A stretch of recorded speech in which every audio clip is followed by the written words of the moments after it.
హరే కృష్ణ. బృందావనంలో ఒక సాయంత్రము మృదువైన గాలిలో తులసి పరిమళం వ్యాపించి భక్తులందరూ కృష్ణుడి చుట్టూ కూర్చున్నారు. ఆ సమయంలో ఒక భక్తుడు వినయంగా ప్రశ్నించాడు, ప్రభు, రామాయణంలో లక్ష్మణుడు తన అన్న శ్రీరాముడు వదిన సీతాదేవితో వనవాసానికి వెళుతున్నప్పుడు అతని భార్య ఊర్మిళాదేవి ఏమి కోరింది? ఆమె ఎందుకు నిద్రలోకి వెళ్ళింది? కృష్ణుడు చిరునవ్వుతో భక్తుల వైపు చూసి ఇలా ప్రారంభించాడు. కృష్ణుడి వచనము ఊర్మిళ త్యాగమహిమ.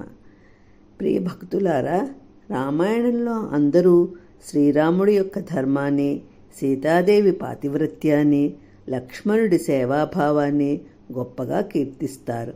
కానీ చాలామందికి తెలియని ఒక గొప్ప త్యాగమూర్తి ఉంది. ఆమె ఊర్మిళ. వనవాసానికి ముందు సంభాషణ. లక్ష్మణుడు తన అన్నను అనుసరించాలని నిర్ణయించుకున్నప్పుడు ఊర్మిళాదేవి అతన్ని ఆపలేదు. ఆమె కన్నుల్లో నీళ్లు ఉన్నా హృదయంలో గొప్ప ధైర్యం ఉంది. ఆమె లక్ష్మణుడితో ఇలా చెప్పింది, ప్రాణనాథ, మీరు శ్రీరాముడికి సేవ చేయడం మీ ధర్మం. నేను మీకు అడ్డుగా ఉండను. కానీ ఒక కోరిక ఉంది. లక్ష్మణుడు ఆమె వైపు ఆశ్చర్యంగా చూశాడు. మీరు అడవిలో ఉండగా నిద్రకు లోను కాకుండా అన్నయ్య మరియు వదినను కాపాడాలి. ఆ బాధ్యత మీది. కానీ నిద్ర అనే సహజమైన శక్తి మనిషిని విడిచిపెట్టదు. అందుకే మీ నిద్రను నేను తీసుకుంటాను. నిద్రాదేవి వరం. కృష్ణుడు భక్తుల వైపు చూసి చెప్పాడు.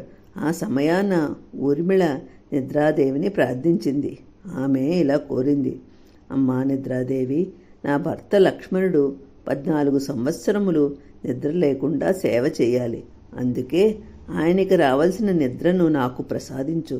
నేను ఈ లోకంలో ఉన్న నిద్రలోనే ఉండి ఆయన ధర్మానికి సహకరిస్తాను.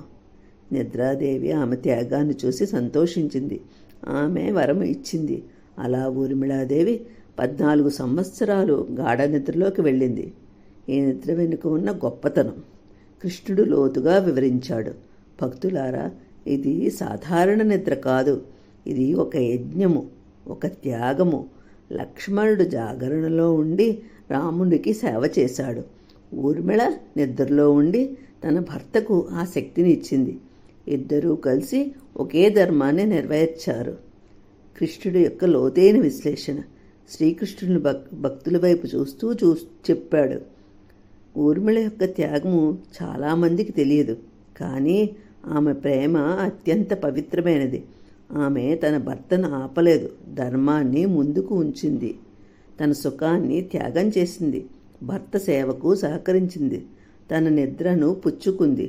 భర్తకు జాగరణను ఇచ్చింది. ఇది నిజమైన ప్రేమ. ఇది నిజమైన పతివ్రత ధర్మము అని కృష్ణుడు వివరించాడు. ఊర్మిళ యొక్క త్యాగము. ఊర్మిళ ఏమి కోల్పోయింది అని కృష్ణుడు ప్రశ్నించాడు. ఆమె తన భర్త సాన్నిధ్యాన్ని కోల్పోయింది. ఆమె తన యువకాలను కోల్పోయింది. ఆమె తన ఆనందాన్ని కూడా త్యాగం చేసింది. కానీ ఆమె ఎప్పుడూ ఫిర్యాదు చేయలేదు. కృష్ణుడి ఉపదేశము. కృష్ణుడు చివరగా ఇలా అన్నాడు, ప్రియులారా, జీవితంలో చాలాసార్లు మనం చేసే త్యాగాలు కనిపించవు, కానీ అవే గొప్పవి.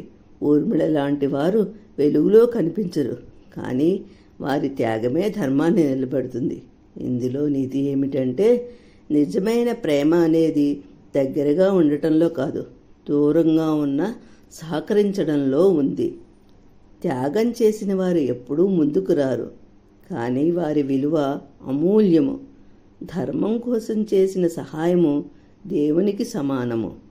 ముగింపు భావం ఏమిటంటే, భక్తులు ఈ కథ విని కన్నీళ్లు పెట్టుకున్నారు. వారు గ్రహించారు, సేవ అంటే కేవలము బయటికి కనిపించే పని కాదు. నిజమైన ప్రేమ అంటే త్యాగము. ధర్మం కోసం మన స్వార్థాన్ని వదలడం గొప్పది. కృష్ణుడు మృదువుగా వీణను ఆలపిస్తూ, ఊర్మిళ వంటి మౌన త్యాగాలు ఈ లోకాన్ని నిలబెడుతున్నాయి. ఇది ఊర్మిళాదేవి యొక్క అపారమైన త్యాగగాథ. ఓం నమో భగవతే వాసుదేవాయ. హరే